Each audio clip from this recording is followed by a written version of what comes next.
En un ordinario día de noviembre de 2003, un escalofriante misterio comenzó a desarrollarse en la pacífica ciudad de Grand Forks, Dakota del Norte.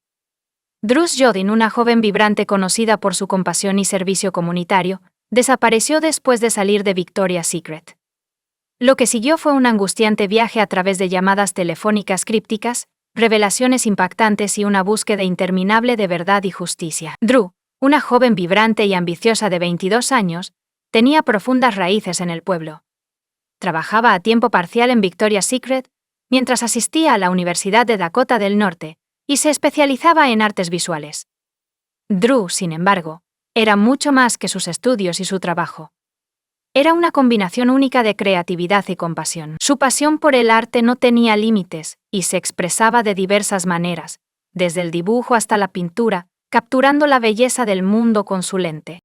Sin embargo, fue su inquebrantable compromiso de ayudar a los demás lo que realmente la distinguió. Drew, cariñosamente conocida como Doodles en su juventud, tenía un corazón tan grande como sus sueños. Era un atleta que disfrutaba del voleibol y el golf, pero su trabajo voluntario ejemplificaba su espíritu excepcional. Ella dedicó su tiempo a los niños desfavorecidos, organizando fiestas de boliche y enseñándoles las alegrías de la lectura. También centró sus esfuerzos en la recaudación de fondos para organizaciones como la Asociación Americana de Diabetes, dejando una impresión indeleble en su comunidad. El sábado 22 de noviembre, Drew terminó su turno en Victoria's Secret, a las 4 p.m. Su espíritu vibrante no ha disminuido. Poco sabía ella que su lugar de trabajo, un trampolín hacia sus sueños, pronto se convertiría en el escenario de un misterio en desarrollo. Drew tenía la vista puesta en una próxima aventura, un viaje a Australia en la primavera de 2000, y cada cheque de pago la acercaba más a alcanzar su objetivo. Cuando el reloj marcó las 5 p.m., Drew salió del centro comercial llevando un bolso que había encontrado y comenzó a caminar hacia su coche. Parecía ser un final normal del día, pero el destino tenía otros planes. Sin que ella lo supiera, los próximos momentos estarían envueltos en misterio, desencadenando una serie de eventos que cautivarían a toda una comunidad.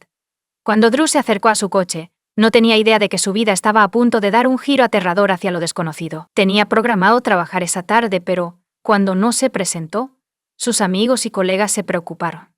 Era inusual que Drew faltara al trabajo sin previo aviso, y su ausencia generó preocupaciones. El novio de Drew, Chris Lange, fue uno de los primeros en notar que algo estaba mal. Él declaró a la policía que no la había visto esa tarde, pero sí recibió una llamada telefónica de ella poco después de que ella salió del centro comercial a las 5 p.m. La conversación terminó abruptamente, dejándolo con una extraña sensación. En el fondo, escuchó a Drew decir las palabras: «Está bien, entiendo». Entonces la llamada se cortó abruptamente. En ese momento lo desestimó como una llamada perdida, pero a medida que la tarde se convertía en noche y aún no había señales de Drew, la preocupación se convirtió en miedo a las 7:42 p.m. Esa misma noche, Chris recibió otra llamada de su teléfono. Esta vez solo escuchó estática y el sonido de alguien manipulando los botones del teléfono. Estaba lejos de ser tranquilizador, las alarmas sonaron más fuerte, y la policía tomó acción. Empezaron a buscar en el estacionamiento, donde el coche de Drew todavía estaba estacionado fuera del centro comercial. Lo que descubrieron les puso los pelos de punta. Se descubrió una funda de cuchillo junto a su coche. La ominosa perspectiva de un secuestro se cernía sobre ellos. La desesperación creció, y la policía contactó al proveedor de servicios telefónicos de Drew, con la esperanza de obtener una pista. La información que recibieron fue tanto desconcertante como perturbadora. El teléfono de Drew había registrado una señal de una torre celular cerca de Crookston, Minnesota, lo que indicaba que había sido transportada a través de las fronteras estatales. El día normal de Drew se había convertido en un misterio desconcertante y ominoso. La búsqueda de Drew, liderada por voluntarios y las fuerzas del orden, demostró la inquebrantable determinación de la comunidad. Los campos y bosques fueron registrados minuciosamente. Cada pista fue perseguida diligentemente. Sin embargo, la joven seguía siendo esquiva. 3 días después de su desaparición, un descubrimiento escalofriante sacudió la investigación hasta su núcleo. Uno de los zapatos de Drew fue descubierto a lo largo de una carretera de circunvalación cerca de Crookston, Minnesota. El hecho de que estuviera tan cerca de donde su teléfono había dado su última señal aumentó su sensación de inquietud. Era un cruel recordatorio de que Drew había estado en esta área, y las circunstancias que rodeaban su desaparición se volvían cada vez más misteriosas.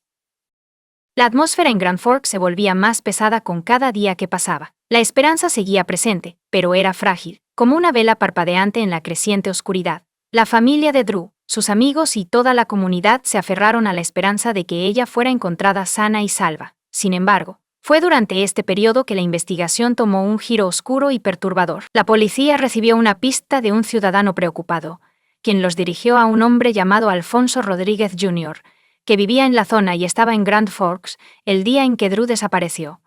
El historial de Alfonso Rodríguez Jr. envió ondas de choque a través de las fuerzas del orden.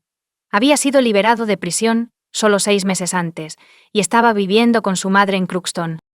Aún más preocupante era su clasificación como delincuente sexual de nivel 3, la categoría más peligrosa, con un escalofriante historial de 23 años en prisión por múltiples violaciones y un intento de violación.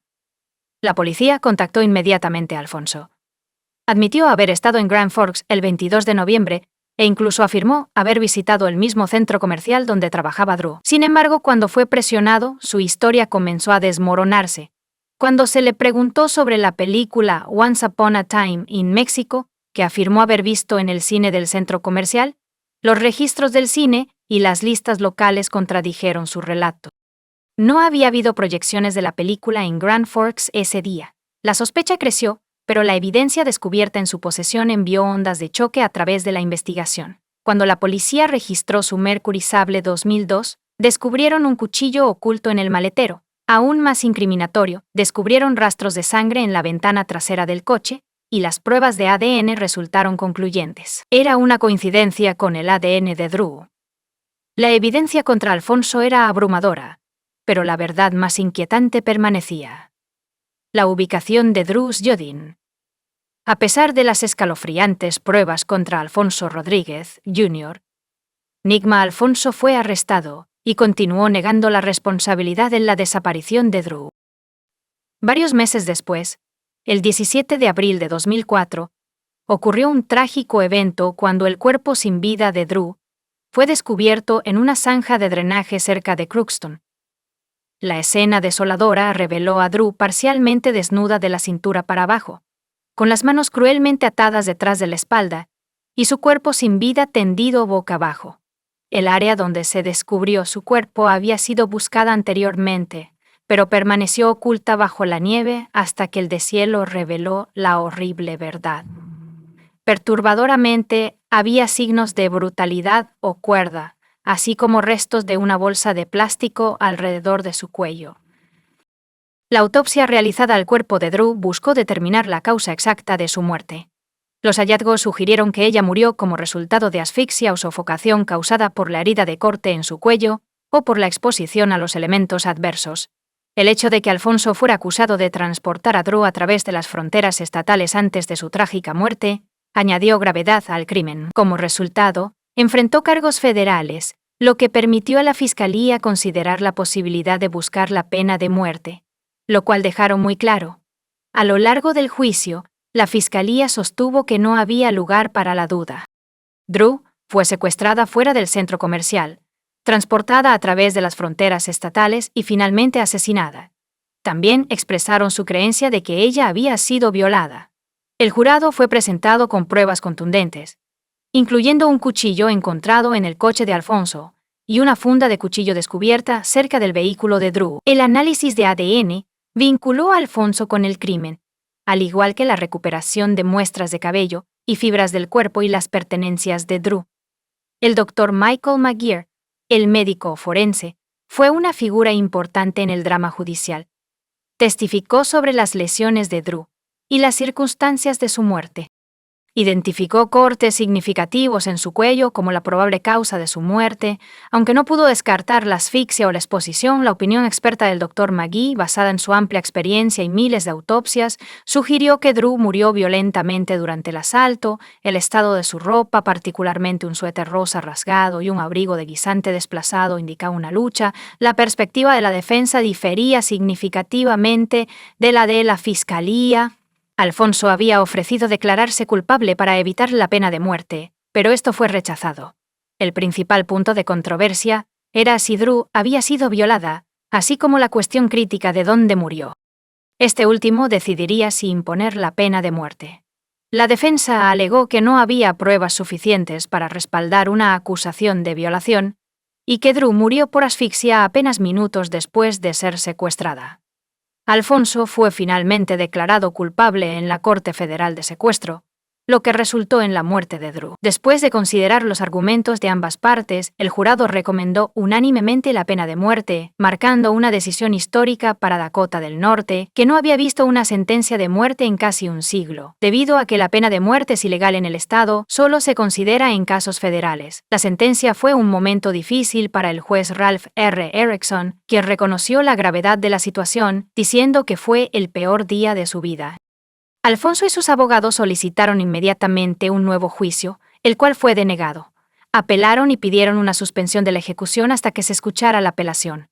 En 2021, Ralph R. Erickson, el mismo juez que sentenció a Rodríguez a muerte, anuló su sentencia y ordenó una nueva fase de sentencia debido a testimonios engañosos de un médico forense y limitaciones en las pruebas de salud mental. Michael Maggie, el médico forense del condado de Ramsey, testificó en la corte de manera poco confiable, engañosa e inexacta, y los abogados de Rodríguez le hicieron un flaco favor al limitar la evaluación de salud mental de Rodríguez, lo que podría haber resultado en que su cliente utilizara la defensa de locura. El 14 de marzo de 2023, los fiscales anunciaron que ya no buscarían la pena de muerte para Rodríguez, quien había sido condenado a cadena perpetua sin posibilidad de libertad condicional el 18 de mayo de 2023.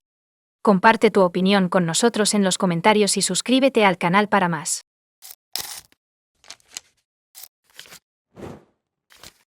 El caso de Jennifer Sevena. ¿Por qué un esposo amoroso mutilaría a su esposa? Muchos de nosotros hemos oído hablar de la grave condición psicológica conocida como trastorno de estrés postraumático, TEPT. Pero pocos han considerado lo que hay detrás de esas tres palabras. El término se refiere a trastornos mentales que se desarrollan como resultado de una exposición única o repetida a un evento traumático severo, violencia, accidentes, desastres, guerras, etc. Este tipo de trastorno se encuentra frecuentemente en el personal militar, que ha estado involucrado en combates y ha presenciado la muerte de otros durante un período prolongado de tiempo. Incluso después de regresar a casa, tienen dificultades para adaptarse a la vida civil. Según un informe de la Organización Mundial de la Salud, 1/3 de los soldados que regresan de zonas de conflicto experimentan algún nivel de TEPT. Trágicamente, sus seres queridos también sufren, intentando desesperadamente ayudarles a superar la crisis y retomar sus vidas normales. La familia de Benjamin Sevena, un veterano de la guerra de Irak, luchó con este problema durante muchos años. Desafortunadamente, la enfermedad resultó insuperable, y el caso de Jennifer Simon conmocionó al pacífico pueblo de Wauwatosa, Wisconsin, con su brutalidad. Además, esta fue la primera vez en la historia de la ciudad que un oficial de policía fue asesinado en el cumplimiento de su deber. Detrás de todo esto había una historia trágica que duró casi una década y resultó en la muerte de una joven. Empecemos por el principio para entender la situación y ver si había alguna manera de evitar algo tan dramático. Dainema Jennifer y Benjamin Sevena, antes de conocer a Jennifer Louise Sevena. Nate Miller nació en 1982 en el condado de Milwaukee, Wisconsin. Ella era la mayor de 2 hijos en su familia, y creció con su hermano menor Jacob, con quien mantuvo una relación cercana. Cuando Jennifer empezó la escuela, sus padres decidieron separarse y solicitar el divorcio, después de lo cual su padre se mudó a otro estado y dejó de involucrarse en la vida de sus hijos.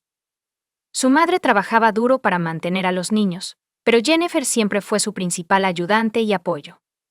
Mantenía la casa en orden, cocinaba las comidas y cuidaba de su hermano menor mientras su madre trabajaba incansablemente. Jennifer sobresalía en la escuela y aspiraba a una carrera en la aplicación de la ley. Benjamin J. Sevena, también originario de Milwaukee, tenía la misma edad que Jennifer y asistía a la misma escuela. A pesar de la coincidencia, no se conocían personalmente.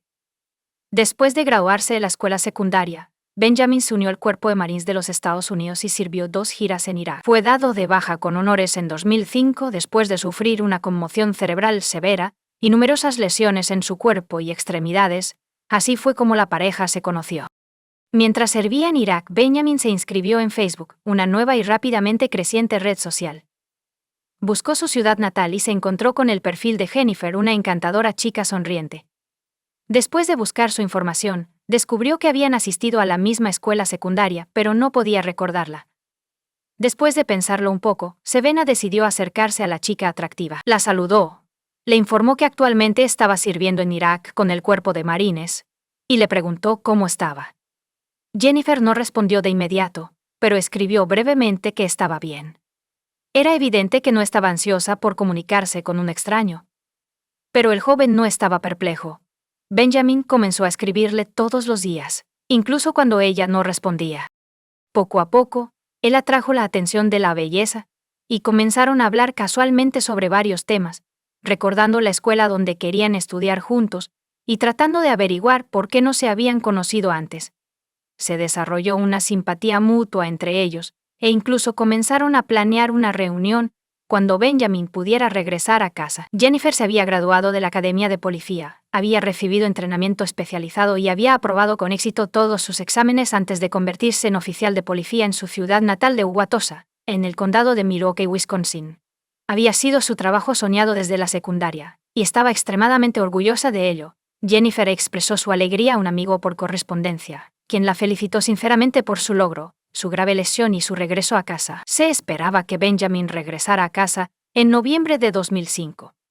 Sin embargo, en febrero de ese año, él y varios de sus compañeros fueron blanco de fuego de mortero. Casi todos los compañeros de Benjamin murieron ese día, y él milagrosamente sobrevivió, aunque gravemente herido. Su rótula estaba casi hecha añicos, su brazo izquierdo estuvo casi seccionado por la metralla y sostenido por unos pocos tendones y un trozo de piel, y sufrió heridas por metralla en el pecho y la cabeza, así como una conmoción cerebral severa. El marine fue transportado a un hospital militar, donde fue cuidadosamente recogido pieza por pieza, y, una vez que su condición se estabilizó, fue trasladado a Alemania para recibir tratamiento y rehabilitación. Su brazo fue salvado. Aunque había perdido la sensación y la función, su rodilla estaba en mucho peor estado. Los médicos eran escépticos de que Benjamin pudiera recuperar su estabilidad. Durante este tiempo, Jennifer, con quien se comunicaba a diario, fue extremadamente solidaria y alentadora. Ella declaró que estaba constantemente rezando por su recuperación, esperando un milagro y deseando lo mejor. El milagro ocurrió y Savannah comenzó a recuperarse gradualmente, eventualmente aprendiendo a caminar.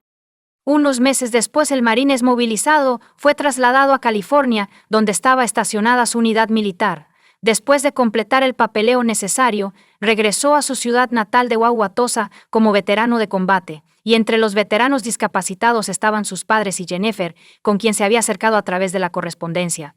Lo estamos esperando. Para entonces Benjamin había reanudado su programa de rehabilitación, que estaba produciendo resultados positivos. Los músculos de sus extremidades dañadas se recuperaron y fortalecieron, y comenzó a hacer ejercicio, logrando eventualmente usar su brazo izquierdo con normalidad y, contrariamente a las predicciones del médico, comenzando a caminar y correr.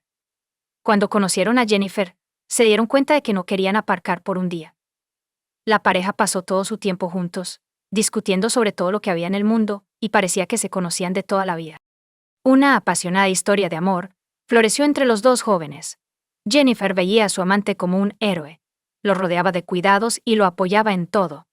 Benjamin le estaba extremadamente agradecido por esto, y, a finales de 2005, él le ofreció hacerla su esposa legítima, lo cual ella aceptó con gusto. Registraron su matrimonio de inmediato, y se casaron en la víspera de Año Nuevo de 2006. Trastorno de estrés postraumático grave. El tiempo que el joven pasó en zonas de guerra le dejó no solo cicatrices, sino también un profundo trauma psicológico. Benjamin sufría de trastorno de estrés postraumático complejo, TPT, que incluía todos los síntomas típicos como pesadillas, aumento de la ansiedad, experiencias psicóticas conocidas como flashbacks, depresión e ideación suicida. Para el exmarine, cualquier ruido fuerte, los fuegos artificiales estallando o incluso el sonido de un avión pasando, podían desencadenar recuerdos de sus experiencias horribles. Regularmente se sometía a terapia y trabajaba con especialistas, y hubo momentos en que el trastorno retrocedía tanto que sus seres queridos asumían que había vuelto a la vida normal, pero esta era una impresión falsa, según el propio relato de Benjamin. Durante la guerra, fue testigo de la muerte de al menos 50 de sus compañeros, muchos de los cuales estaban cerca de él, y su pérdida le causó un profundo dolor personal. Jennifer y Ben iban juntos a la iglesia, y el hombre buscó ayuda para sus problemas psicológicos. Una variedad de enfoques terapéuticos, tanto médicos como espirituales, resultaron efectivos. La recuperación parecía inminente, pero algunos síntomas parecían haberse vuelto crónicos. Jennifer y Benjamin aún eran jóvenes, llenos de optimismo y planes. Decidieron posponer tener hijos hasta que su condición se estabilizara. La pareja creía que tenían toda la vida por delante y que aún había tiempo para todo. Sin embargo, 7 años después de la boda, la condición de Benjamin no había mejorado. Seguía sufriendo de pesadillas, ataques de pánico e ideación suicida. Además, debido a sus lesiones y trastornos, el exmarine no solo se vio obligado a poner fin a su carrera militar, sino que también no pudo obtener otro puesto prestigioso y prometedor. Las señales de advertencia surgieron en 2012, 7 años después de la rehabilitación, cuando el progreso de Benjamin comenzó a deteriorarse rápidamente. Jennifer le dijo a su mejor amiga Linda en octubre que su esposo había adquirido una pistola, de la cual rara vez se separaba, e incluso dormía con ella bajo la almohada. Frecuentemente se despertaba por la noche con pesadillas, gritando, agarrando el arma, incapaz de reconocer su entorno y sintiendo como si todavía estuviera en guerra, rodeado de enemigos. En momentos como este, su esposa hacía todo lo posible por calmarlo y devolverlo a la realidad. Estas pesadillas se volvieron regulares y los sedantes del médico hicieron poco para ayudar. Además, Benjamin comenzó a tener pensamientos sobre acabar voluntariamente con su vida, los cuales discutió con su esposa. En un esfuerzo por tranquilizarlo, ella le dijo que no podía vivir sin él y que lo acompañaría en su cuidado. Para entonces, ambos cónyuges estaban en sus 30 años. Jennifer tenía un trabajo prometedor, era bien valorada en su trabajo, tenía muchos amigos y era adorada por quienes la rodeaban. Benjamin solo recibía una pensión por discapacidad asignada por el gobierno, solo socializaba con parientes cercanos y feligreses, ya que la pareja iba a la iglesia con regularidad. Casi no tenía amigos porque la gente lo evitaba y le temía debido a su extraño comportamiento y ocasionales arrebatos de agresión. Benjamin probablemente estaba lidiando con PTSD y depresión, así como con una inminente crisis de la mediana edad. Todos a su alrededor parecían avanzar, esforzándose y logrando algo, excepto él. Incluso el cuidado y el apoyo de su esposa comenzaron a parecerle una burla, y se vio atormentado por sentimientos de culpa y vergüenza por su propia inferioridad.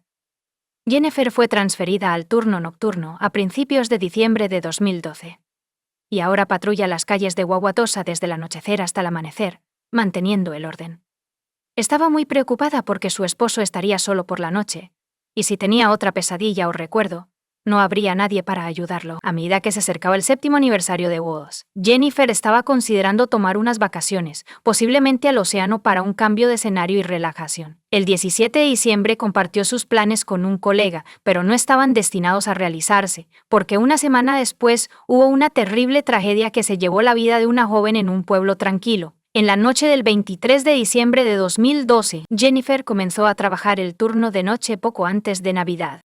Durante su turno, le envió mensajes de texto a su esposo, preocupada por su estado. Los mensajes de Jennifer se detuvieron alrededor del amanecer, aunque su esposo continuó enviándole mensajes, preguntando si todo estaba bien. A las 5 de la mañana, el despachador intentó contactar a Jennifer varias veces. Sin embargo, cuando el patrullero no respondió, decidió localizar el coche patrulla de Jennifer, que fue descubierto en la estación de bomberos de la ciudad, a solo 5 minutos del departamento de policía. Los oficiales de patrulla frecuentemente se detenían aquí para comer o escribir un informe al final de sus turnos. Sin embargo, el oficial permaneció sin respuesta, lo que generó serias preocupaciones porque nunca había sucedido antes. Otro oficial fue enviado desde la estación a la estación de bomberos, donde hizo un descubrimiento aterrador. El coche patrulla de Jennifer estaba estacionado en la puerta trasera del edificio, a solo unos pocos pies de distancia, justo cerca de la salida.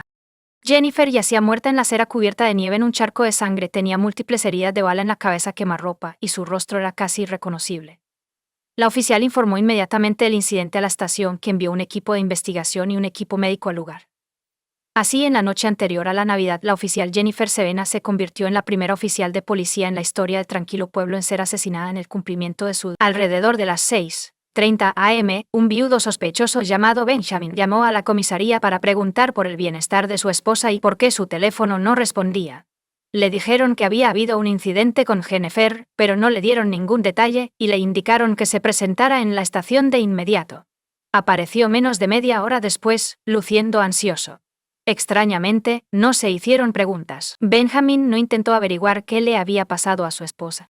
Si estaba herido o aún viva, respondió algunas preguntas estándar incluyendo lo que sucedió la noche anterior y a dónde fue mientras su esposa estaba de servicio. Según Benjamin, después de que su esposa se fue brevemente a la tienda antes de pasar el resto de la tarde y la noche en casa jugando videojuegos y enviando mensajes de texto a Jennifer hasta que ella dejó de responder. Por la mañana llamó a la estación y le dijeron que fuera. No se le acusó en ese momento, pero sí cuestionó el procedimiento estándar. Sin embargo, la policía descubrió abrasiones recientes y sangre seca en sus manos. En respuesta, Benjamin declaró que sufre de trastorno de estrés postraumático y que el dolor frecuentemente le ayuda a recuperar la conciencia. Cuando el exmarine se enteró de que su esposa había sido herida de muerte, tuvo un colapso grave. Saltó y gritó que no podía ser cierto. Volcó una mesa y comenzó a golpear sus puños contra la pared. Se necesitaron varios oficiales fuertes para someter y calmar la investigación del caso del viudo emocionalmente cargado.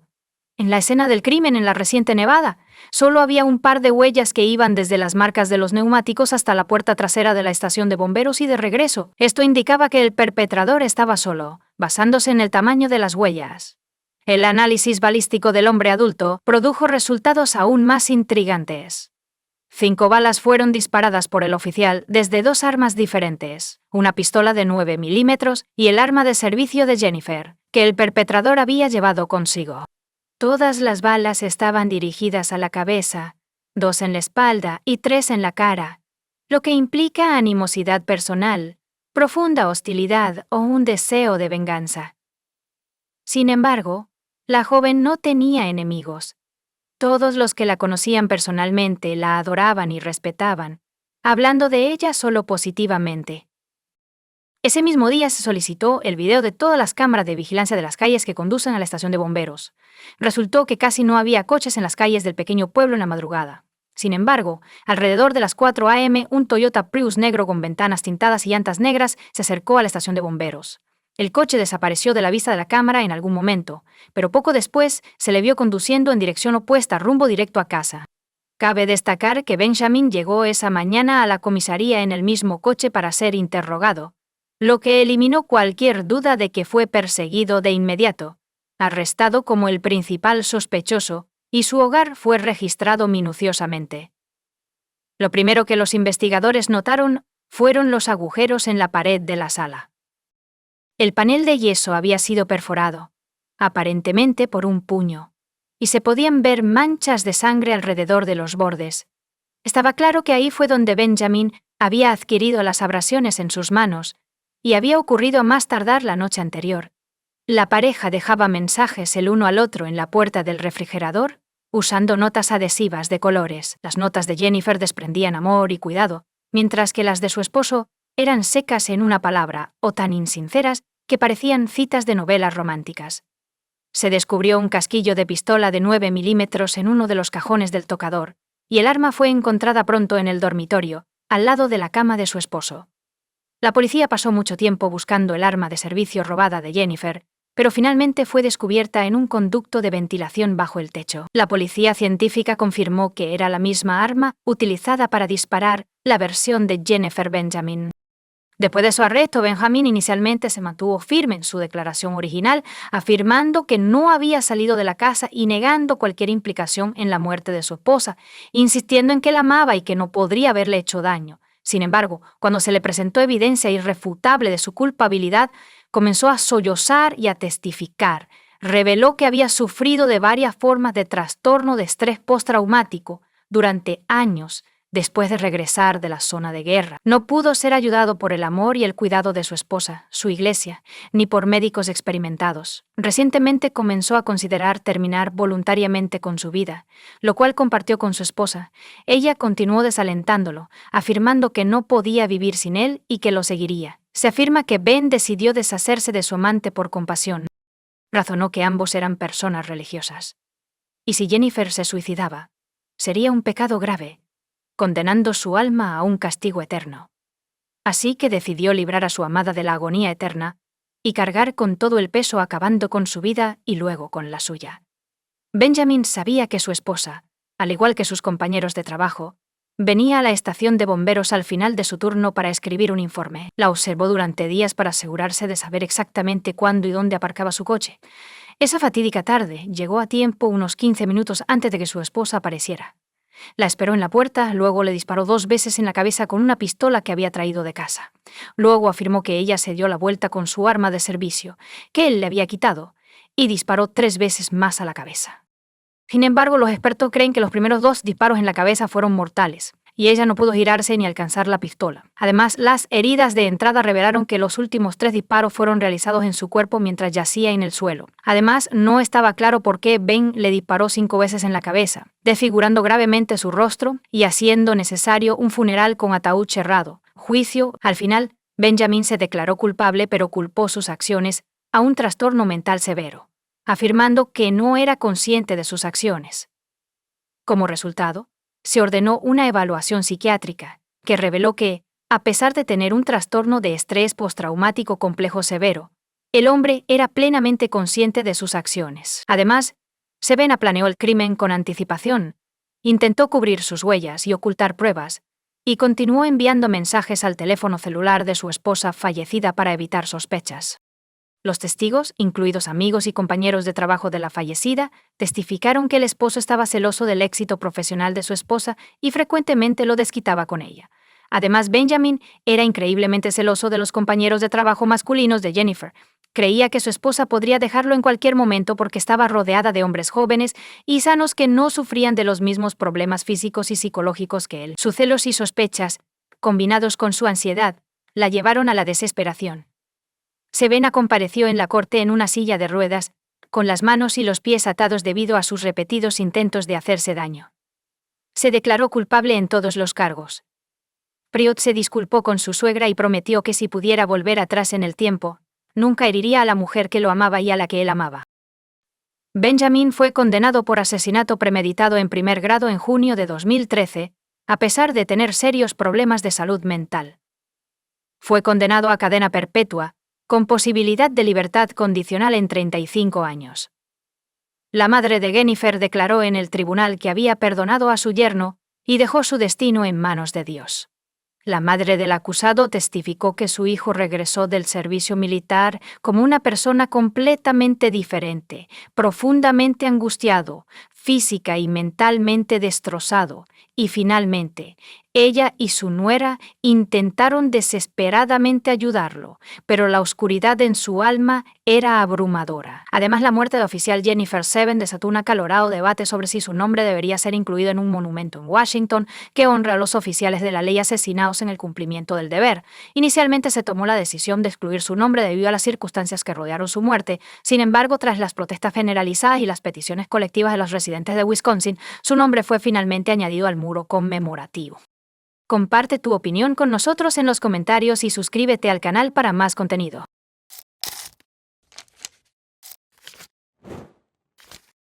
Hola chicos, bienvenidos a mi canal y hoy vamos a echar un vistazo a otro caso horrible con ustedes.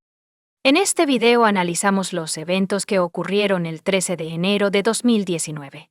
Las cámaras de vigilancia captaron a Agustina Winkelried, de 17 años, saliendo de un club de boliche al que había asistido con sus amigos. Varias horas después, quedó claro que Agustina estaba desaparecida, y su familia comenzó a buscarla. Poco después, se convirtió en el tema de conversación del pequeño pueblo argentino de Esperanza, donde vivía, y la noticia se difundió rápidamente por todo el país. Agustina nació el 6 de junio de 2001 en Esperanza, donde vive con su numerosa familia. Como la más joven de los 5 hijos de sus padres, siempre recibió un trato preferencial. Es de conocimiento común que el hijo menor de una familia recibe más atención debido a su edad. Agustina fue descrita como amigable, cariñosa y siempre sonriendo. Ella, como la mayoría de los jóvenes, disfrutaba pasar tiempo con amigos, ya fuera en el cine, en las boleras, en las discotecas o simplemente tocando el ukelele. Esperanza es un pequeño pueblo con algo más de 40,000 habitantes, la mayoría de los cuales se conocen entre sí. Debido a las limitadas opciones de entretenimiento del pueblo, todos los jóvenes allí se conocían y se relacionaban de alguna manera. Como resultado, los padres de Agustina se preocuparon, pero no tenemos miedo por ella, permitiéndole salir y pasar tiempo con sus amigos, con la única condición de que se mantenga en contacto y nos envíe su ubicación. El sábado por la tarde, 12 de enero de 2019, El padre de Agustina la dejó en la casa de una amiga, donde un grupo de unas 6 personas había planeado reunirse. Las chicas habían planeado ir a Teos, una discoteca, y Bolera. Después de que todos se reunieran, Agustina le dijo a su padre que pasaría la noche en casa de una amiga después de salir del club y regresaría a casa la tarde siguiente. Estaba saliendo con un hombre llamado Nau. Parece que se llevan bien, y sus familias se conocen. Esa noche, alrededor de 1 hora antes de la medianoche, Agustina le envió un mensaje y le pidió que fuera al club, pero él se negó, diciendo que estaba cansado. Más tarde, el joven llegó a arrepentirse de haberse quedado en casa esa noche. Agustina y sus amigas se lo estaban pasando de maravilla en el club. Se divirtieron, bailaron y disfrutaron de la música. A las 5 de la mañana, los amigos decidieron que era hora de irse. Sin embargo, Agustina se encontró con otro grupo de sus amigos en el club y decidió quedarse más tiempo. Como resultado, el grupo se separó y se dirigió a casa, dejando a Agustina con un grupo diferente de amigos. A las 5:40 am, una cámara de vigilancia captó a Agustina saliendo del lugar con un teléfono celular. Después de salir del edificio, se fue a un restaurante de comida rápida. Agustina esperó su turno, recibió su pedido, habló brevemente con un conocido y luego se dirigió a la carretera. La casa de la amiga donde planeaba pasar la noche no estaba lejos. Así que Agustina decidió caminar hasta allí. El día se estaba iluminando y parecía tener confianza en su seguridad. Como pueden ver, no había aceras, así que solo se podía caminar por el borde de la carretera. No está claro si Agustina bebió esa noche, pero las imágenes muestran que, a pesar de llevar zapatos de plataforma con tacón alto, caminó con firmeza. Se desvió ligeramente hacia un lado al acercarse a la entrada. Pero esto no es sorprendente, dado que el sitio es un camino sin pavimentar con rocas, simplemente podría haberse tropezado. Además, cabe destacar que el club Teos tiene una división por edades. Una zona está reservada para los menores de 18 años, por lo que no se vende alcohol allí. Agustina finalmente no llegó ni a la casa de su amiga ni a la suya. Sus padres siempre estaban al tanto de su ubicación, porque ella siempre les decía, pero cuando llegó la mañana, notaron que su hija no les había enviado un mensaje para informarles que había llegado a casa de su amiga y estaba bien. Entonces se preocuparon e intentaron contactar a Agustina, pero no pudieron hacerlo. Su número de teléfono no estaba disponible. Los padres sabían que se esperaba que pasara la noche en casa de una amiga. Entonces contactaron a su amiga, quien les informó que Agustina no había regresado del club. La amiga también informó a los preocupados padres que Agustina se había quedado en el club con otro grupo de personas. Después de contactar a todos los conocidos de su hija y descubrir que nadie sabía dónde estaba, el padre de Agustina llamó a la policía y comenzó a buscarla por su cuenta. Daniel M. Winkelried era una figura bien conocida en la ciudad, habiendo sido presidente de un club de fútbol local y propietario de una pequeña empresa de fabricación y venta de muebles. Cuando descubrieron que estaba en apuros, muchos lugareños se ofrecieron a ayudar con la búsqueda, y los amigos de Cristina pudieron concienciar sobre el caso a través de las redes sociales, lo que resultó en cobertura en los programas de noticias de televisión. Después de comenzar la investigación y enterarse de que Agustina había estado en el club de Taylor toda la noche, los policías fueron allí para hablar con posibles testigos y examinar las grabaciones de las cámaras de vigilancia disponibles en el lugar. Aparte de las imágenes de Agustina caminando hacia la carretera, esto no reveló nada nuevo. Cuando los oficiales se dieron cuenta de en qué dirección había ido, comenzaron a interrogar a las personas que vivían a lo largo de la carretera, así como a empleados de varios negocios en la zona. Era posible que alguien hubiera visto o escuchado algo, y cualquier indicio era significativo. El amigo de Agustina, Brian, estaba entre aquellos que se enteraron de su desaparición a través de las redes sociales. Noté la gran cantidad de publicaciones sobre encontrar a Agustina. Brian contactó a su padre Daniel y le informó que había visto a Agustina fuera del club Teos alrededor de las 6 am. Él iba conduciendo cuando la vio de pie al borde de la carretera. Estaba hablando con el conductor de un coche plateado que se había detenido junto a ella a unos cientos de metros del club. Brian continuó por el camino, pero rápidamente agarró su teléfono y llamó a Agustina. Le preguntó si estaba bien y si necesitaba un aventón a casa. Dijo que estaba bien y que el hombre que conducía el coche plateado se había detenido para advertirle que era peligroso caminar por esta carretera, porque podría ser atropellada por el tráfico. Aceptó la oferta de Brian de llevarla y explicó que iba a la casa de una amiga. Había una gasolinera a unos cientos de metros de donde Brian vio a Agustina. Así que decidimos parar, esperar por ella y llenar el tanque. Cuando Agustina no llegó a la gasolinera 15 minutos después, Brian decidió ir a buscarla él mismo, pero no había rastro de ella. Sus intentos de contactarla también fueron infructuosos, ya que no respondió. No le había dado mucha importancia en ese momento. Suponiendo ese huevo, Agustina había ido directamente a la casa de su amiga, olvidando que él la estaba esperando. Dada toda esta información, la pista principal era un coche plateado. Brian no podía decir con certeza de qué marca y modelo era el coche, pero según él, era bastante viejo. The Man, sentado en el asiento del conductor, pudo haber sido la última persona en ver a Agustina. No se descartó la posibilidad de que él estuviera involucrado en su desaparición. Cuando la policía intentó localizar el teléfono celular de Agustina, descubrieron que la última vez que recibió señal fue de una torre en el mismo barrio que el club. Debido a que el club estaba en las afueras de la ciudad, había numerosos terrenos baldíos y campos donde los equipos de búsqueda centraron sus esfuerzos. Agustina caminaba por la carretera y notó que solo esta gasolinera tenía cámaras de vigilancia. Daniel había llegado para examinar las grabaciones y determinar si su hija había llegado a ese lugar. Dada la ubicación de la casa de su amiga, Agustina tenía que pasar por la gasolinera. Daniel explicó la situación al empleado de la gasolinera y pidió ayuda. El empleado, que también es padre, le mostró las imágenes que la cámara captó esa mañana, casi perdiendo su trabajo como resultado. Más tarde, el dueño de la gasolinera lo despidió por permitir que una persona no autorizada viera las grabaciones sin permiso. Cuando los residentes del pueblo se enteraron de esto, se unieron y comenzaron a repostar sus vehículos en otros lugares. Esto calmó la ira del dueño de la gasolinera y reinstaló al empleado y se disculpó con él en la casa de Esperanza. Daniel revisó las grabaciones capturadas por las cámaras de la gasolinera, pero no encontró a su hija. Parecía que Agustina nunca había llegado. Sin embargo, las imágenes revelaron el mismo viejo coche plateado que Brian había descrito anteriormente.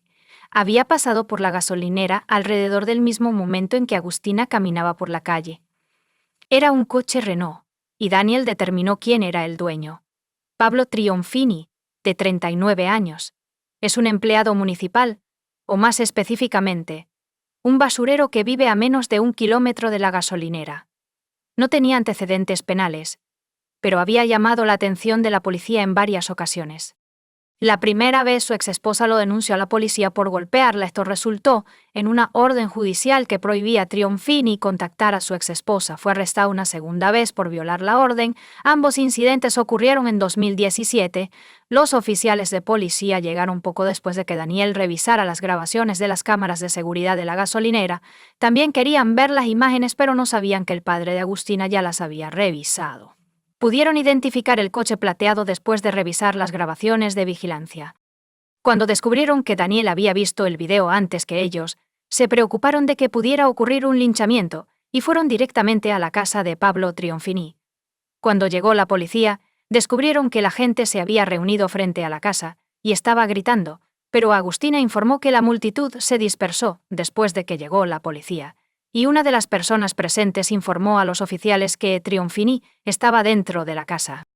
Cuando escuchó los gritos miró fuera, pero cuando vio a la multitud hostil huyó adentro y cerró la puerta con llave. Los oficiales carecían de causa probable para justificar una entrada no autorizada en la casa del hombre, por lo que solicitaron una orden de registro. Mientras esperaban la orden, la casa fue acordonada para disuadir al sospechoso de intentar huir. Alrededor de la medianoche, un oficial de policía decidió investigar el patio y descubrió que Pablo Trionfini había muerto. El oficial de policía se apresuró a ayudar, pero ya era demasiado tarde. Trionfini había muerto. Tal giro de los acontecimientos reveló su implicación en la desaparición de Agustín. Pero a pesar de registrar su casa y su coche, la policía no descubrió ninguna evidencia. Pablo Trionfini utilizó la cuerda para liberarse de más problemas y procedimientos. Mientras la policía registraba la casa, el vecino de Finis se acercó a ellos y dijo que Pablo había pasado durante el día y le había pedido prestada una pala, supuestamente para buscar lombrices de tierra porque iba a pescar. Media hora después, devolvió la pala y le dijo a su vecino que había notado algo extraño. Trionfini le agradeció al hombre y dijo, con cautela, «Gracias. No estoy seguro de si alguna vez volveré a verte». Los testigos vieron a Triumphini Liave salir de la casa varias veces el domingo mientras montaba en su bicicleta y llevaba una pala.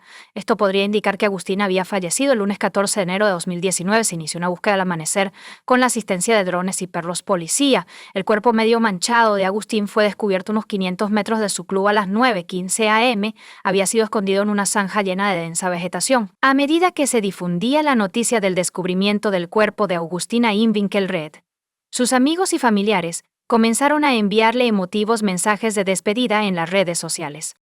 Esto incluyó una conmovedora publicación de su novio, quien publicó 2 fotos de él con Agustín en su cuenta de Instagram y escribió: «Ojalá pudiera despertar y todo esto fuera un sueño, te extrañaré tanto, mi amor nunca abandonará mi corazón, vuela hola mi reina».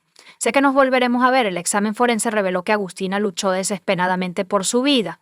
Sus manos estaban cubiertas de heridas defensivas con trozos de piel de su atacante bajo sus uñas. Una prueba de ADN confirmó que el hombre que agredió a Agustina era Pablo Triumphini. La forense determinó que la causa de la muerte fue estrangulación. Nunca sabremos cómo Agustina terminó con Pablo Triumphini, si él la obligó o simplemente le ofreció un aventón. Solo podemos especular porque solo 2 personas conocían la verdad y nunca podrán hablar de ello nuevamente. La policía revisó el árbol en el teléfono de Finis y no encontró evidencia de que conociera a Agustín. Cientos de personas asistieron al funeral para despedirse de Agustina Invinkelred. Mientras tanto, según informes de los medios argentinos, los familiares de Pablo Triumphini no asistieron a su funeral. Comparte tu opinión con nosotros en los comentarios y suscríbete al canal para más.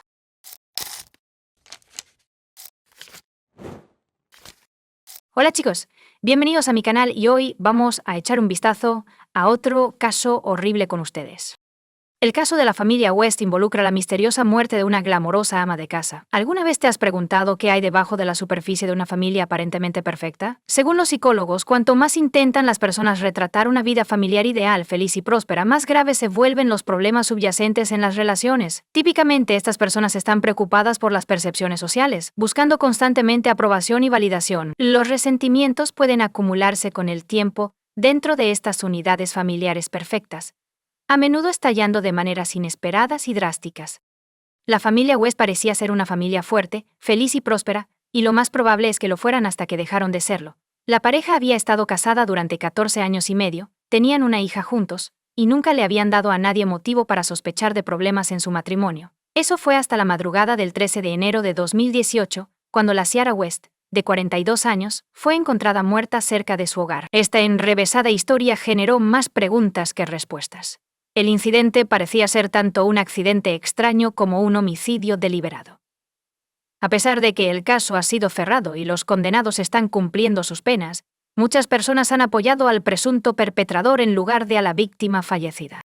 Para entender por qué, debemos profundizar en la historia de la familia West desde el principio y desmentir los rumores de larga data sobre la doble vida de la difunta ama de casa. ¿Quién fue Kathleen West? Kathleen Dawn West, también conocida como Martin, nació el 15 de febrero de 1975 en el pequeño pueblo de Abbey, Florida. El único hijo de Nancy, Jonathan Martin, creció en un entorno familiar humilde y modesto. De niña, deseaba tener un hermano menor, pero los problemas de salud de su madre le impidieron realizar su sueño. Quizás por eso Kathleen estaba tan apegada a las muñecas, tratándolas como si fueran seres vivos, cantándoles y acunándolas en la escuela. Kathleen era bien conocida por su belleza y sociabilidad, y era una ávida fanática del deporte y la danza. Sin embargo, durante su adolescencia comenzó a exhibir síntomas del trastorno afectivo bipolar, que incluían depresión y ansiedad, así como períodos de hipertermia, estado de ánimo persistentemente elevado y agitación motora. Desafortunadamente, sus padres no se dieron cuenta de su condición hasta más tarde. Kathleen ya había recurrido al alcohol para lidiar con sus emociones. En sus 20s, la causa raíz de sus problemas solo fue descubierta mientras recibía tratamiento para el alcoholismo. Kathleen pudo superar su alcoholismo. Sin embargo, manejar su trastorno bipolar resultó ser más difícil, necesitando varios medicamentos potentes con interacciones y efectos secundarios complejos. Finalmente, el trastorno fue controlado. Aunque tuvo que seguir tomando medicamentos hasta su prematura muerte, Kathleen deseaba un matrimonio y una familia con hijos, pero su vida personal estuvo llena de dificultades, posiblemente debido a su trastorno psicológico y al alcoholismo. No obstante, la rubia atractiva tenía muchos admiradores, ya que era el alma de la fiesta y disfrutaba estar en el centro de atención. Kathleen quería ser modelo cuando era más joven, así que iba a castings y experimentaba con diferentes looks. Marilyn Monroe, la icónica estrella de cine y símbolo de estilo de los años 50, despertó especialmente su interés. Vio las películas de Monroe varias veces, coleccionó carteles y emuló su estilo e imagen. Cabe destacar que Kathleen tenía un sorprendente parecido con su ídolo, lo cual aprovechó y atesoró con orgullo. Aunque el sueño de Kathleen de convertirse en una modelo famosa nunca se hizo realidad. Sus fotografías eran frecuentemente publicadas en revistas locales, ganándole algo de reconocimiento, una base de fans y alguna que otra mención en las calles de su ciudad natal. A los 28. Finalmente conoció a William West, el hombre con quien planeaba formar una familia. William Jeffrey West, más conocido por su segundo nombre, nació en 1970 en Alabama en una familia típica. Desde joven, aspiraba a trabajar en el ejército o en la aplicación de la ley. Era un estudiante trabajador y un ávido aficionado a los deportes. Era fuerte, en forma y muy concentrado. William se unió a las Fuerzas Armadas de EA, a principios de la década de 1990, comenzando como oficial de policía militar. Su dedicación lo llevó a trabajar como reclutador militar, alistando a personas en el ejército y la marina. Eventualmente, se convirtió en el jefe de la división de reclutamiento. William dedicó 2 décadas de su vida al servicio militar. William eligió continuar su educación mientras seguía con su carrera militar. Tiene una licenciatura en Relaciones Públicas de la Universidad de Carolina del Sur. Continuó sus estudios en Justicia Penal y Gestión de Desastres y Emergencias, obteniendo eventualmente una maestría. William era inteligente, sereno y orientado a objetivos, aunque modesto e introvertido. Prefería las reuniones tranquilas a las fiestas ruidosas y generalmente evitaba el centro de atención. Se casó joven y fue padre de 2 hijos. Se le consideraba un hombre de familia dedicado y un padre responsable. Después de su jubilación militar, William trabajó como cabo en el departamento de policía de una ciudad universitaria. Se le encargó garantizar la seguridad de la comunidad del campus y abordó sus deberes con seriedad y responsabilidad. A pesar de recibir un arma de servicio, nunca tuvo que usarla durante su carrera. Kathleen y Jeffrey, una pareja extraña pero feliz, cruzaron sus caminos a mediados de la década de 2000. Jeffrey todavía estaba en el ejército en ese momento, y estaba casado con su primera esposa. Parecía poco probable que el severo y callado militar tuviera algo en común con la llamativa, audaz y buscadora de atención rubia, pero sintieron una atracción mutua instantánea. Su diferencia de edad de 5 años, el matrimonio existente de Jeffrey y las luchas periódicas de Kathleen con el alcohol, con las que él luchaba constantemente, no disuadieron su relación. Jeffrey rápidamente solicitó el divorcio para estar con su nuevo amor. Se casaron inesperadamente en una capilla de Las Vegas, después de conocerse durante menos de 5 meses. En 2005. La pareja dio la bienvenida a su única hija, una niña llamada Lola. Se mudaron a Calera, Alabama, el estado natal de Jeffrey, y se instalaron en una acogedora casa construida a medida.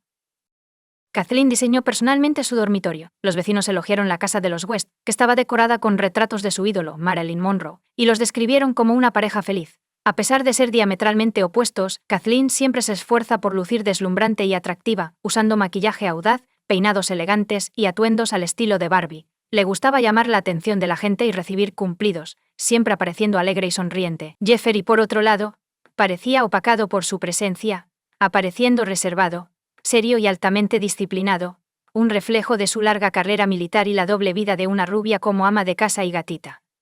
A pesar de sus mejores esfuerzos y su apariencia llamativa, Kathleen no pudo establecer una exitosa carrera como modelo. Después del matrimonio y el nacimiento de su hija, se concentró en crear un hogar cómodo y en criar a su hija. Sin embargo, la vida mundana de ama de casa era insuficiente. Deseaba atención y reconocimiento.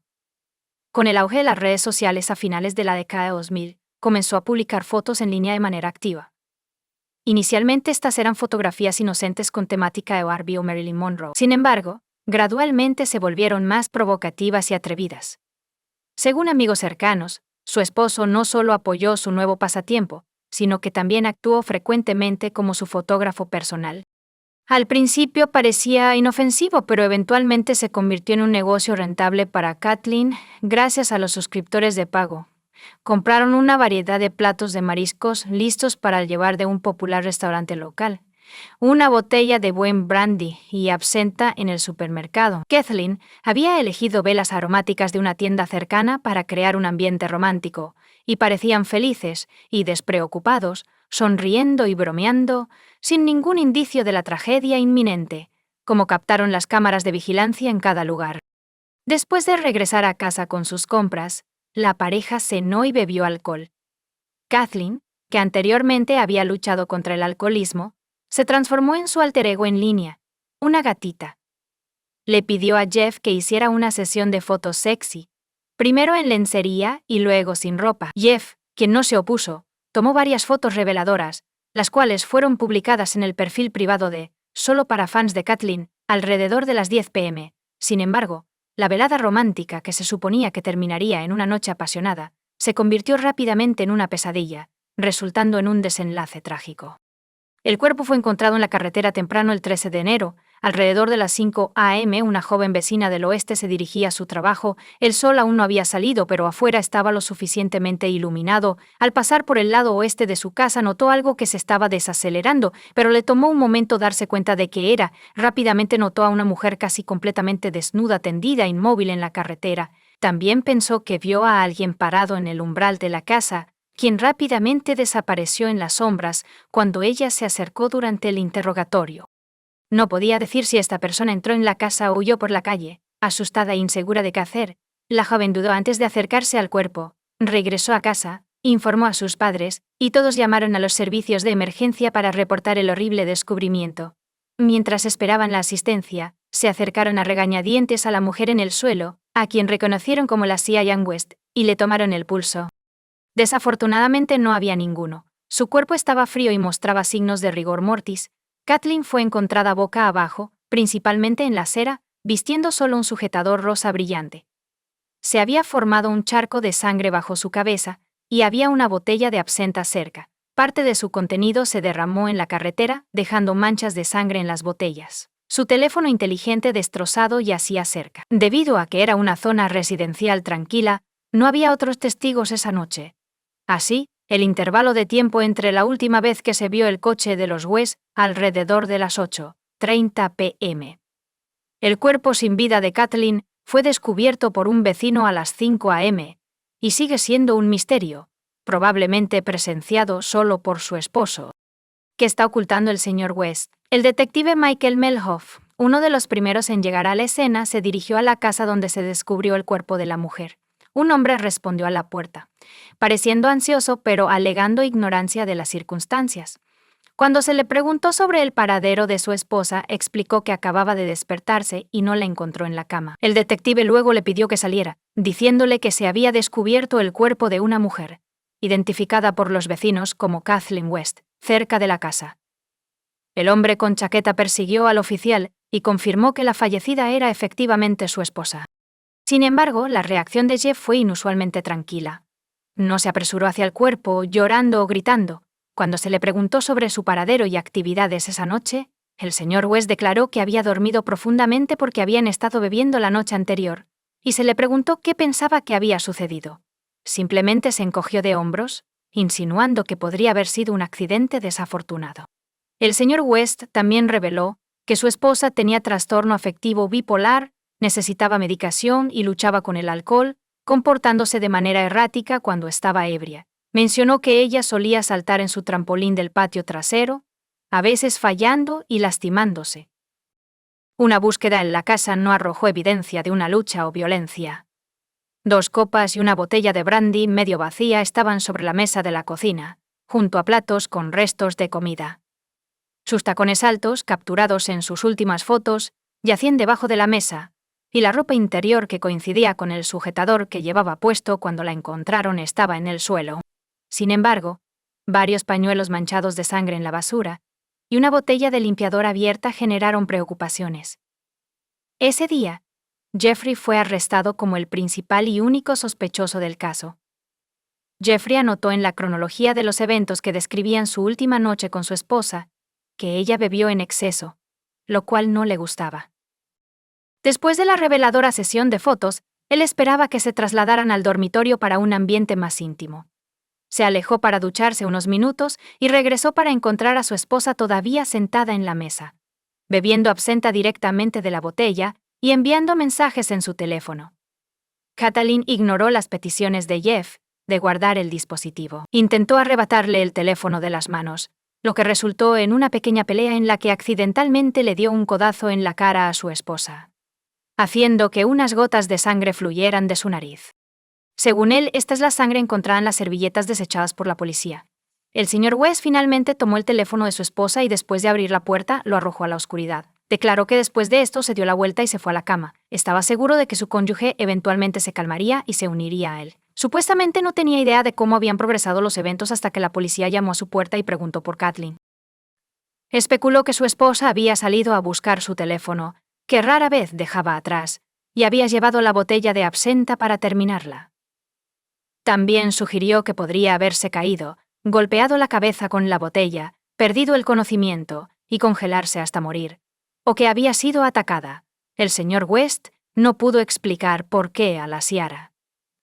West le faltaba la parte inferior de su atractivo conjunto de lencería rosa, o por qué fue a buscar su teléfono y sujetador, sin ponerse ninguna prenda exterior que colgaba cerca de la entrada. Explicó tal comportamiento en términos de intoxicación por alcohol y la teoría principal. La historia del sospechoso parecía sospechosa e inconsistente. Afirmó estar demasiado intoxicado para recordar detalles específicos, dejando a la investigación armar la cronología de los eventos. La evidencia era limitada y no había testigos. La autopsia determinó que la mujer de 42 años murió como resultado de un trauma contundente en la cabeza, probablemente causado por la botella de absenta descubierta cerca, agravado por la hipotermia. En el momento del incidente, su nivel de alcohol en sangre estaba por encima del 25%, lo que indica una intoxicación severa con deterioro de la coordinación y un alto riesgo de perder el conocimiento. A primera vista, todo parecía estar en orden. Kathleen, muy ebria, salió a buscar su teléfono, trayendo consigo una botella de absenta sin terminar. Lo más probable es que hubiera perdido el equilibrio al alcanzar su gadget, se hubiera caído, golpeado la cabeza con la botella, perdido el conocimiento, y muerto como resultado de la lesión y la exposición. La botella con manchas de sangre yacía cerca de su cabeza, y el teléfono inteligente, que fue la razón por la que salió de casa, fue descubierto cerca. Sin embargo, la investigación consideró que este escenario era demasiado simplista y montado, y los expertos confirmaron que la herida en la cabeza fue causada por la botella junto al cuerpo. Sin embargo, el análisis forense sugirió que si ella se hubiera caído sola, la botella se habría alejado en lugar de permanecer paralela a su cabeza. Se encontraron las huellas dactilares de Kathleen y su esposo en la botella. Había algunas huellas borrosas, que no pudieron ser identificadas. Los investigadores llegaron a una conclusión diferente después de descubrir servilletas manchadas de sangre y una botella abierta de limpiador doméstico en la casa. Su teoría, presentada más tarde como la principal y única plausible en el tribunal, sugería que la pareja discutió por la obsesión de Kathleen con sus suscriptores. En un ataque de ira, Jeff la golpeó con la botella, lo que resultó en su muerte. En un ataque de pánico, intentó simular una caída accidental, limpiando la sangre en la casa pero sin deshacerse adecuadamente de las pruebas. Esta teoría fue parcialmente respaldada por la aplicación de fitness del teléfono de Jeff, que registraba sus pasos. Según la aplicación, estuvo activo en la casa hasta la medianoche y luego de nuevo temprano por la mañana, antes de que llegara la policía, contradiciendo su afirmación de estar dormido. La policía sospechaba que él estaba intentando ocultar pruebas durante esos momentos, posiblemente con la ayuda de un tercero. Durante el interrogatorio, la vecina que descubrió el cuerpo declaró que vio una silueta masculina en la puerta de la casa que se marchó rápidamente en una dirección desconocida. No podía estar segura de si era el señor West o alguien más. En la tenue luz de la mañana temprana, tampoco podía decir si esta persona había entrado en la casa o no. Esta información despertó el interés de los investigadores, dada la popularidad en línea de la fallecida. Tenía muchos admiradores hombres que pagaban para ver las fotos reveladoras del gatito. Como resultado, surgió una teoría que postulaba la existencia de un seguidor obsesionado entre sus suscriptores. Quizás alguien quería conocer a Kathleen en persona y la localizó con la esperanza de establecer una conexión más personal. La ama de casa de mediana edad recibió mensajes de varios hombres, algunos con propuestas inapropiadas, pero ella mantuvo la distancia. No se descubrieron amenazas explícitas ni acoso en las comunicaciones. Hay algunos fans devotos, Vivir en otros estados con coartadas creíbles fue rápidamente descartado como sospechoso. No obstante, las huellas encontradas en la puerta no pertenecían a los propietarios de la casa. Estas huellas desaparecieron en el césped, dejando su origen como un misterio. ¿Podría el señor West haber lastimado a su esposa? Sus vecinos, amigos y familiares describieron a la pareja como feliz y próspera. Jeffrey estaba al tanto de las inusuales actividades en línea de su esposa, pero las consideraba un entretenimiento inofensivo. Mientras tanto, el círculo social de Kathleen no estaba al tanto de su alter ego, la gatita, y la mayoría de sus seguidores desconocían su verdadera identidad. Cuando se le preguntó si alguna vez había sido violento con su esposa, Jeffrey lo negó vehementemente, diciendo que la amaba demasiado como para hacerle daño. Sin embargo, las discusiones se habían vuelto una ocurrencia habitual en su hogar. Se descubrió un intercambio de mensajes de texto particularmente revelador del 12 de enero en sus teléfonos, en el cual la pareja discutía acaloradamente. Kathleen reprendió a Jeffrey por no igualar su vivacidad y temperamento, incluso sugiriendo que eran incompatibles. Jeffrey seguía siendo el principal sospechoso, con pruebas forenses e información recopilada que solo insinuaban su culpabilidad. Notablemente, tras su arresto, no solo sus padres, sino también su hija y sus suegros salieron en su defensa, firmemente convencidos de su inocencia y afirmando que nunca podría hacerle daño a su esposa. Juicio y veredicto. Después de ser arrestado, Jeffrey West no pudo pagar la fianza de $500.00 establecida, lo que lo obligó a permanecer en custodia hasta su juicio. Esta espera duró casi 3 años. Se le ofreció un acuerdo de culpabilidad, admitiendo su culpabilidad en la muerte de su esposa a cambio de una sentencia más corta. Sin embargo, Jeffrey se negó firmemente, insistiendo en su inocencia. El juicio, que comenzó en noviembre de 2020, recibió mucha atención mediática, gracias en parte a la reputación en línea de Kathleen. Esta publicidad puso una presión significativa sobre los jueces y jurados. A estas alturas, se había descartado la participación de terceros en los eventos de aquella fatídica noche. La fiscalía sostenía que todas las pruebas apuntaban al señor West. Creían que estaba celoso y golpeó a su esposa con una botella mientras estaba bajo la influencia del alcohol, lo que resultó en lesiones mortales. En un ataque de pánico le sugirieron que montara la escena para que pareciera un accidente y que eliminara las pruebas del interior de la casa. El equipo de defensa de Jeffrey argumentó que la muerte de Kathleen fue accidente, citando sus extremadamente altos niveles de alcohol en sangre como un factor que influyó en su equilibrio y coordinación. La madre de Kathleen dio un testimonio conmovedor en apoyo a su yerno. Describió a su hija como excéntrica, pero insistió en que Jeffrey la amaba incondicionalmente y nunca le haría daño. También pidió al tribunal que considerara a su nieta Lola, quien había perdido a su madre y estaba a punto de perder a su padre. El 11 de enero de 2021, el jurado emitió un veredicto de culpabilidad por homicidio involuntario. Jeffrey recibió una sentencia máxima de 13 años, teniendo en cuenta el tiempo ya cumplido. Notablemente, si hubiera aceptado el acuerdo inicial de culpabilidad, podría haber sido liberado antes. Los recursos de apelación de Jeffrey y sus abogados han sido infructuosos hasta ahora.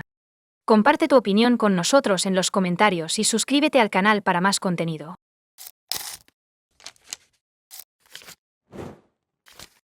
En el tranquilo pueblo de Aspen, Colorado, un escalofriante misterio se desarrolló en un frío día de invierno en 2014. Un crimen atroz cometido en secreto conmocionó y aturdió a la comunidad. Una persona conocida y querida por muchos murió trágicamente e inesperadamente, alterando para siempre la tranquilidad de este pintoresco pueblo de montaña. La historia de vida de Nancy Pfister comienza en Orofino, Idaho, en julio de 1956, con su nacimiento. Creció en el pintoresco suburbio de Basalt, Colorado, y asistió a Bayside High School.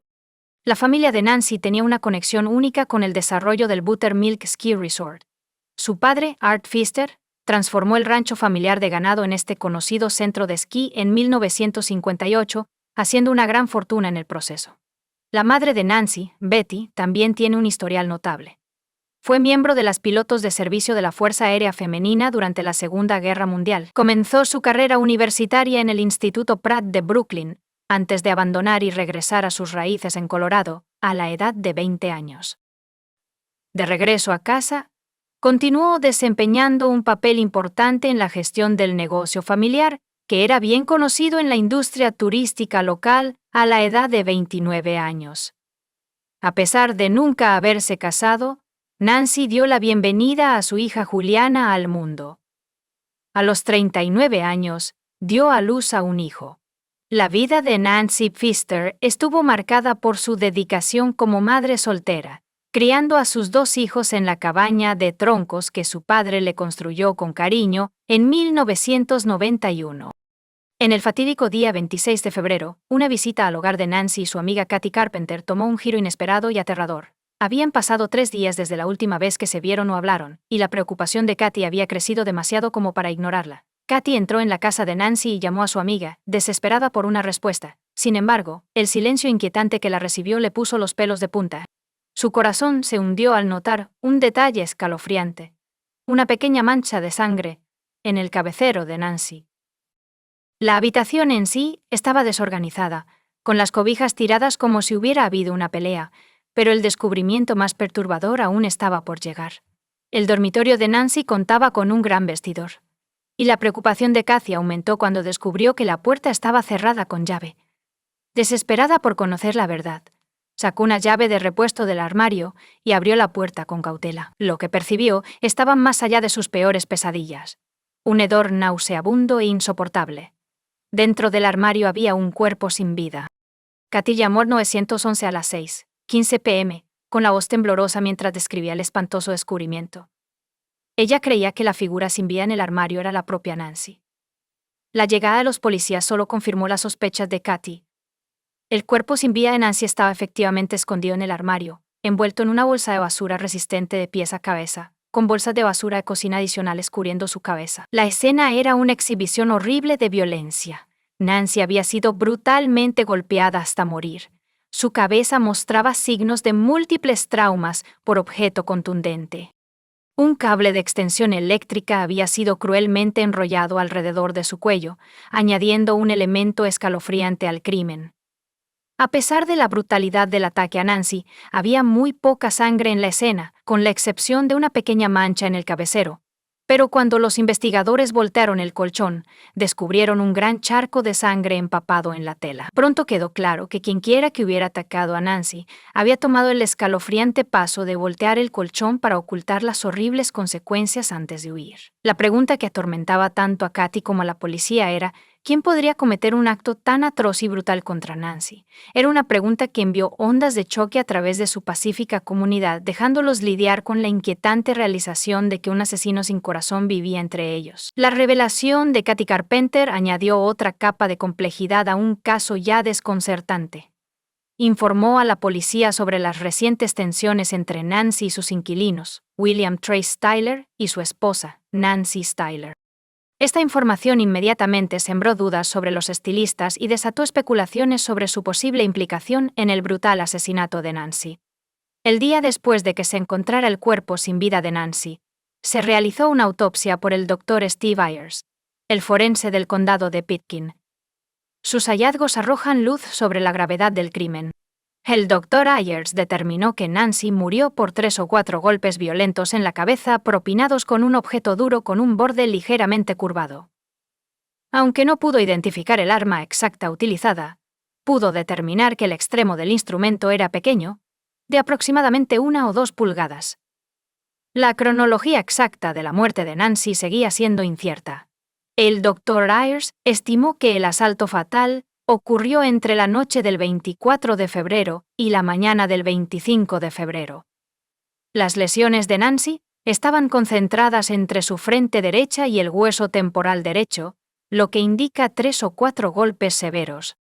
Además, varios moretones cubrían su brazo izquierdo, su cuello derecho y su mandíbula derecha, pintando un sombrío retrato de la brutal violencia que sufrió. El Dr. Ayers concluyó que la muerte de Nancy Foster fue el resultado de un homicidio. La investigación dio un paso significativo hacia adelante, intensificando la búsqueda de la verdad y la justicia. El enfoque ahora estaba completamente centrado en descubrir la verdad sobre la implicación de los estilistas, así como cualquier otro posible sospechoso que pudiera tener la clave para resolver este escalofriante y profundamente inquietante misterio de asesinato. La investigación policial dio un giro crítico cuando indagaron en las complejas relaciones entre Nancy Foster, la víctima, y los estilistas. Sus inquilinos dejaron claro que había más en la historia de lo que parecía a simple vista. La decisión de Nancy Foster de alquilar su lujosa casa en la montaña, durante sus vacaciones anuales de clima cálido, se convirtió en una pieza importante del rompecabezas. Su anuncio en el Aspen Times era directo, ofreciendo una casa de 3 dormitorios con 3 baños y medio. Estratégicamente ubicado en la ladera de la montaña. La única regla era no tener gatos. Este anuncio despertó el interés de Trey y Nancy Styler, quienes estaban considerando un nuevo comienzo en Aspen, lejos de sus problemas en Denver. A primera vista, los estilistas parecían ser inquilinos ideales. Nancy Styler, una experta de renombre mundial, y Lily Paget, una anestesióloga retirada que se vio obligada a dejar su puesto debido a una enfermedad neurológica debilitante, parecían ser personas responsables que cuidarían bien de la propiedad. Sin embargo, sus vidas aparentemente pacíficas se habían visto trastornadas por una serie de contratiempos. Las demandas habían agotado sus ahorros, dejándolos en una situación financiera difícil. La enfermedad de Trey lo obligó a renunciar a su puesto como jefe de personal en un hospital de Denver, causando dificultades adicionales. En un intento desesperado por reinventarse, decidieron mudarse a Aspen, un destino próspero y prometedor. El trasfondo médico de Nancy Styler la había llevado a considerar nuevas posibilidades. Había tomado cursos de Botox y tratamientos con láser, con la esperanza de abrir su propio spa en Aspen. La presencia de residentes adinerados, celebridades y turistas en la zona lo convirtió en una perspectiva atractiva. Cuando se encontraron con el anuncio de Nancy Pfister, parecía ser la oportunidad ideal para que se establecieran y hicieran conexiones en su nueva comunidad.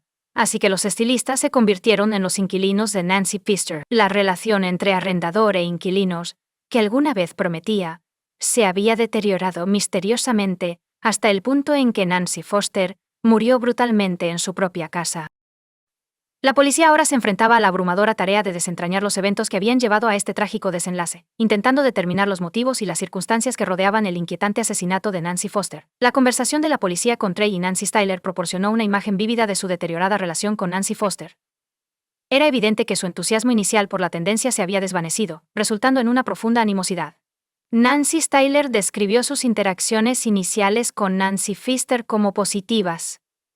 Respondieron rápidamente a su anuncio en octubre y fueron recibidos calurosamente en su hogar. Nancy Foster incluso expresó interés en invertir en su nuevo emprendimiento. Sin embargo, la situación empeoró después de que se mudaron. Los estilistas afirmaron que el comportamiento de Nancy Foster cambió drásticamente, volviéndose exigente y, en sus palabras, como si la trataran como a una esclava. Como resultado, cuando Nancy Pfister se fue a Australia en noviembre de 2013, los estilistas se sintieron aliviados por su ausencia. Durante la ausencia de Nancy Foster, le había pedido a su amiga Kathy que recogiera el alquiler y cuidara de su labradoodle. Sin embargo, para enero de 2014, las tensiones habían aumentado.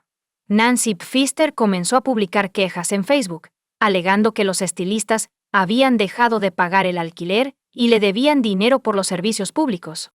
Nancy Styler reconoció haber recibido varios mensajes y correos electrónicos de Nancy Pfister durante este tiempo. En un giro inesperado de los acontecimientos, Nancy Foster informó a los Styler en febrero de 2014 que regresaría 3 meses antes de lo planeado y exigió que desocuparan su casa antes de su llegada. Cuando Nancy Pfister regresó a casa, descubrió que algunas de las pertenencias de los estilistas, incluido el equipo de spa para su negocio, aún estaban guardadas en su garaje. Cuando Nancy Foster regresó, no perdió tiempo en abordar la situación. Le confió a Kathy la tarea de entregar una nota a Trey en la que se detallaban sus reclamaciones de que le debían $14.00 por servicios públicos y daños a la propiedad, y exigía el pago. Nancy Foster supuestamente amenazó con solicitar una orden de restricción para mantener a los estilistas fuera de su propiedad. Aunque los Styler cuestionaron la legalidad de tal acción, la versión de los hechos de Nancy Styler indica que fueron a la casa para recuperar sus pertenencias después de recibir la nota de Nancy Foster. Nancy Foster no estaba presente en ese momento, así que entraron a la casa para recoger sus pertenencias, quedándose hasta las 4 p.m. A la mañana siguiente regresaron para completar la tarea, pero aún no encontraron a Nancy Pfister. Sin embargo, durante su visita, notaron que el perro de Nancy había quedado solo en la casa. Nancy Styler afirmó no estar al tanto de lo que había sucedido con Nancy Pfister, ya que no la habían visto durante sus visitas a la propiedad. El caso de Nancy Foster, que involucraba su complicada relación con los Styler y su desaparición, añadió intriga a una historia ya enigmática. Los investigadores estaban decididos a determinar qué sucedió cuando Nancy confrontó a los Styler sobre las supuestas muertes. La liberación inicial de Trey y Nancy Styler por parte de la policía tras una entrevista de 12 horas generó preocupaciones sobre su posible implicación en el asesinato de Nancy Foster.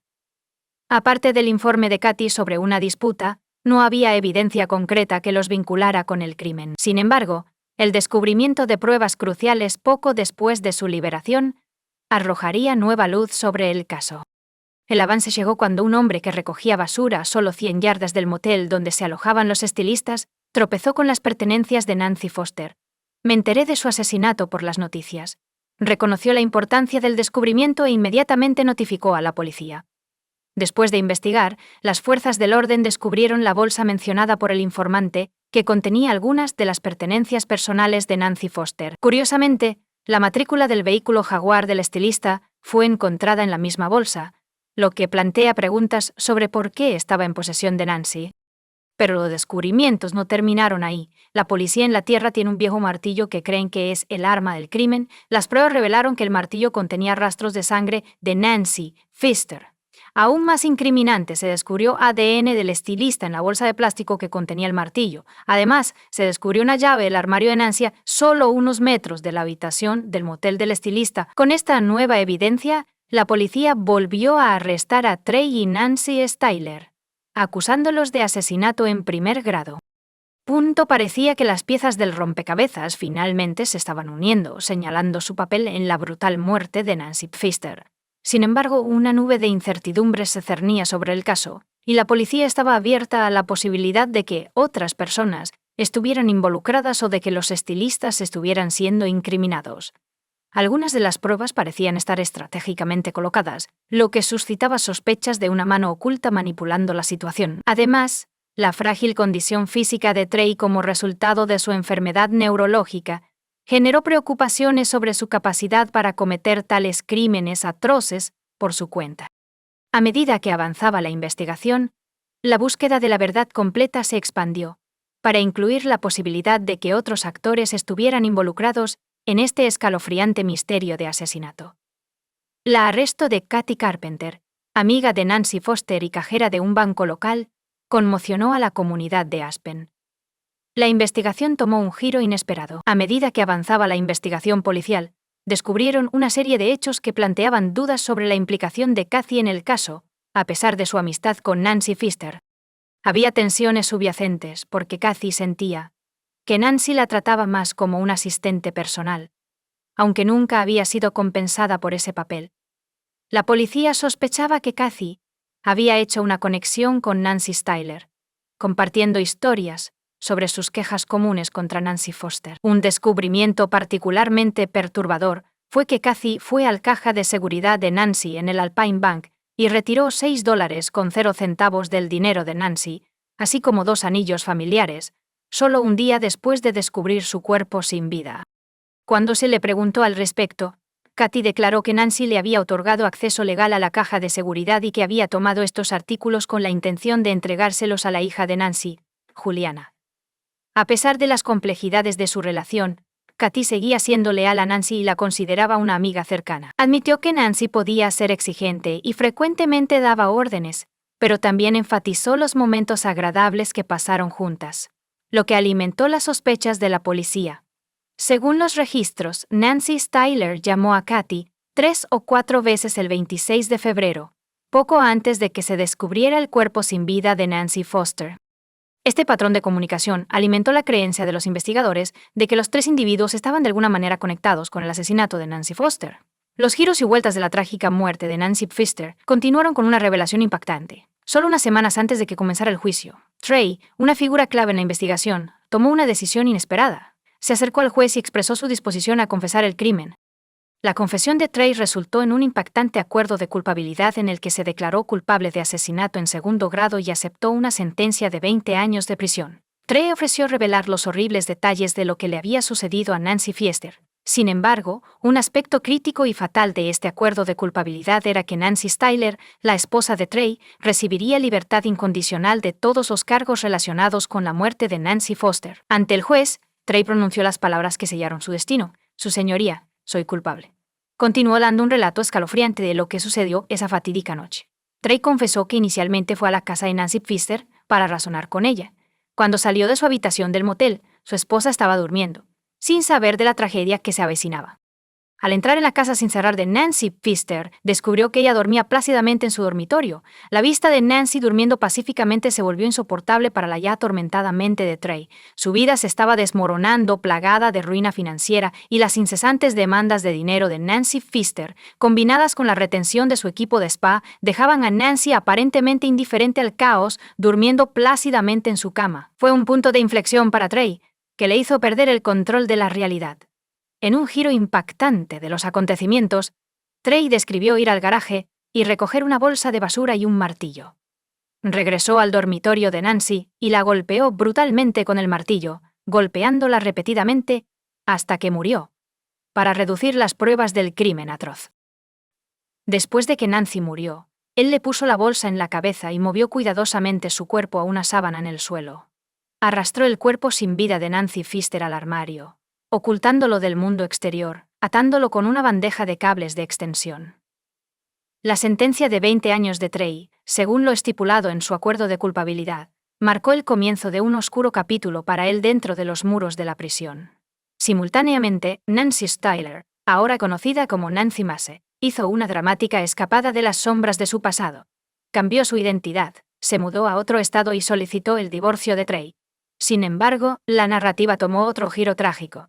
El 6 de agosto de 2015, Trey fue encontrado muerto dentro de su celda y la causa de la muerte fue determinada como suicidio. Tras su muerte, Nancy Styler Nancy Mason pudo cobrar una suma considerable de $1 millón con 0 centavos de una póliza de seguro de vida.